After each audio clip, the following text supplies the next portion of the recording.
ายดีมื้อนี้เราจะมาแนะนำเกี่ยวกับการสร้างยูเซอร์ให้กับพนักงานขายเนาะตัวกีวีตัวนี้พอเราจะมาเปิดเบิ่งในปัจจุบันนี้สมมุติว่าเราต้องใช้แท็บเล็ตเนาะโทรศัพท์นี่อาจจะสร้างยากแนะนำให้มีคอมเพื่อเราสิไปสร้างอยู่ไสก็ได้เนาะบ่แม่นอยู่ห้านออกไปทางนอกเขาหยังเราเฮ็ดได้เบิดปัจจุบันนี้เราสิเข้าโดเมนทดลองเนาะสำคัญลูกค้าต้องเข้าโดเมนตัวเองแล้วตีตัวนี้เข้ามานี่แล้วก็ใส่พาสเวิร์ดปกตินี่แหละใส่พาสเวิร์ดซื้อคล้ายๆคือเขาซื้อแล้วเขาล็อกอินเข้าบัญชีตัวเองหลังจากเข้าบัญชีตัวเองแล้วจะได้หน้าตามาแบบนี้ขั้นตอนการสร้างยูเซอร์นี้พวกเขาจะต้องเข้ามาตัวบนตัวบนตั้งค่านี้จะบนตั้งค่าตัวนี้เนาะบนตั้งค่านี้แล้วเลื่อนลงมามันจะเป็นบนที่เขาว่าคุ้มครองผู้ใช้เนาะคุ้มครองผู้ใช้เนี่ยเขาหมายว่าเขาจะเฮ็ดสร้างยูเซอร์ให้เฉพาะพนักงานแคชเชียร์ให้เรารับออเดอร์ได้นะแล้วก็พาราบุญบาทเราสามารถแบ่งให้เราได้ปัจจุบันนี้พวกเขาจะเริ่มสร้างเนาะมันจะเป็นคำว่าผู้ใช้นี้ผู้ใช้แล้วกฎหมายบวกเข้าไปอันนี้เป็นใส่ซื้อพวกเขาจะเอาตัวอย่างว่าเป็นของ Unitel เนาะอาจจะเป็นของอะไรก็ได้ใส่เป็นบาทจะเท่าบาทเนาะซื้อเท่าบาทซื้อบาทเลยเท่าบาทรหัสอันนี้มัน2อันต้องใส่ซื้อกันสิเจ้าหลังจากนั้นเป็นรหัสที่เขาใส่อาจจะเป็น1แล้วแต่เนาะใส่เบอร์โทรลูกค้าพนักงานก็ได้1 6เปิดตานี่ขึ้นมาเนาะ1 6แล้วก็ใส่ @a เนาะ @a ใหญ่เนาะตัวนี้เพราะมันต้องได้ใส่สัญลักษณ์แล้วก็บวกดึงลงมาคือ1เนาะอันมันคือกันตัวนี้หลังจากนั้นเลือกพาราบนบาทให้เราบังเอิญปัจจุบันนี้เพิ่นยังบ่ได้แปลงตัวนี้นะเป็นภาษาเวียดแต่ว่าตัวนี้เป็นพนักงานขาย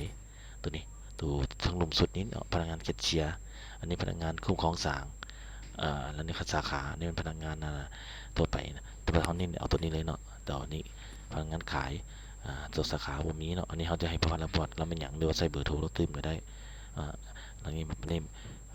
บางเป้าในการเฮ็ดธุรกรรมหรือข้อมูลของพนักงานอื่นเนาะแต่ว่าเราสามารถทำบ่ติ๊กเอาติ๊กตัวนี้อนุญาตให้เข้าไปธุรกรรมได้เนาะหลังจากนั้นอันนี้ที่อยู่เฮาบ่ใส่ก็ได้เนาะเบอร์โทรบ่หยังในภาษาอังกฤษ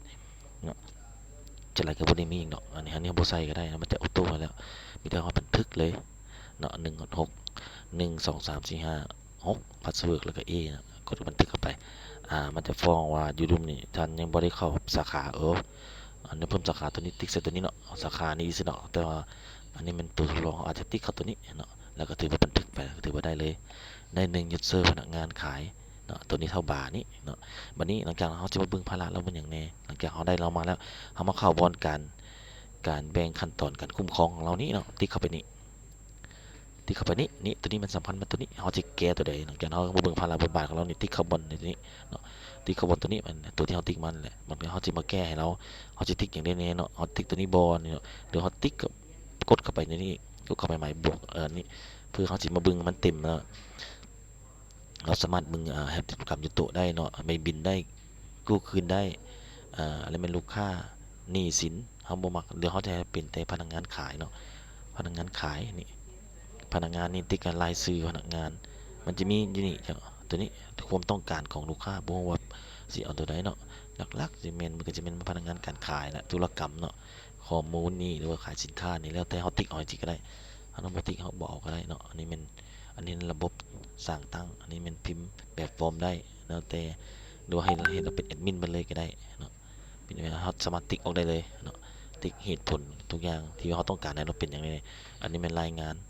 การขายบ่สินค้าบ่เนาะตัวนี้มันจะมีครบเบิดอันนี้วิธีการเราจะเลือกอันนี้เป็นคู่มือ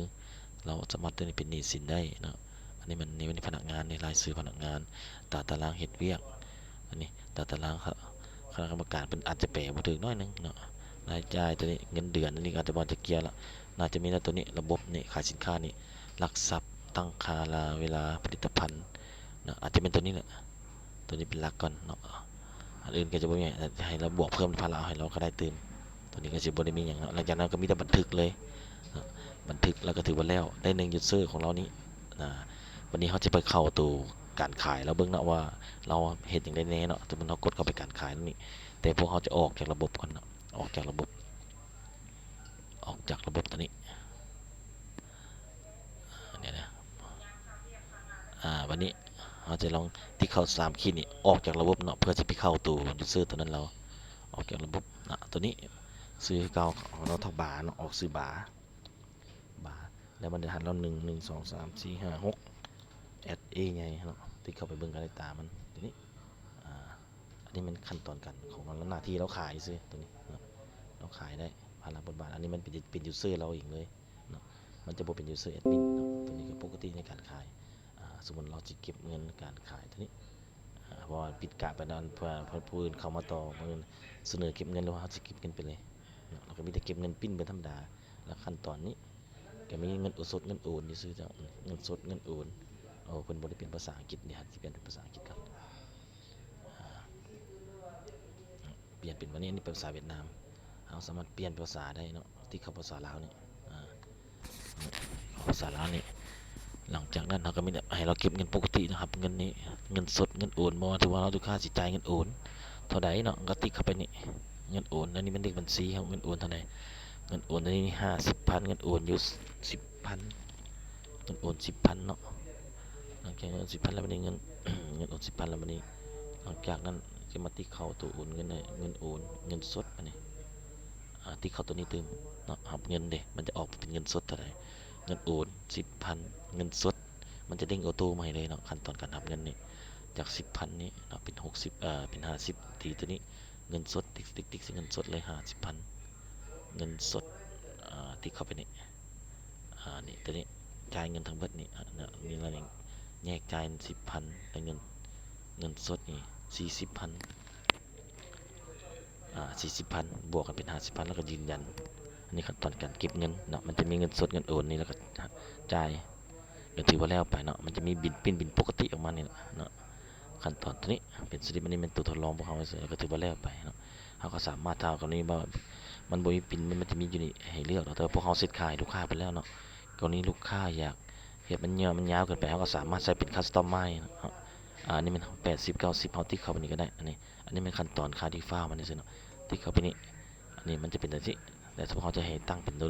คัสตอมไมซ์แล้วก็ติ๊กเข้าตัวนี้นี่ใบปิ้นเป็น1ใบ2นี่ก็ขนาดเจียเดี๋ยวเราสามารถปรับอีกได้เลยเนาะอันนี้ดึงขึ้นมานี่อันที่ซื่อเนาะดึงขึ้นมาก็เป็นหน้าตานี้แล้วจะก็ปิ้นเลยเจ้าอันนี้ขั้นตอนตัวนี้มัน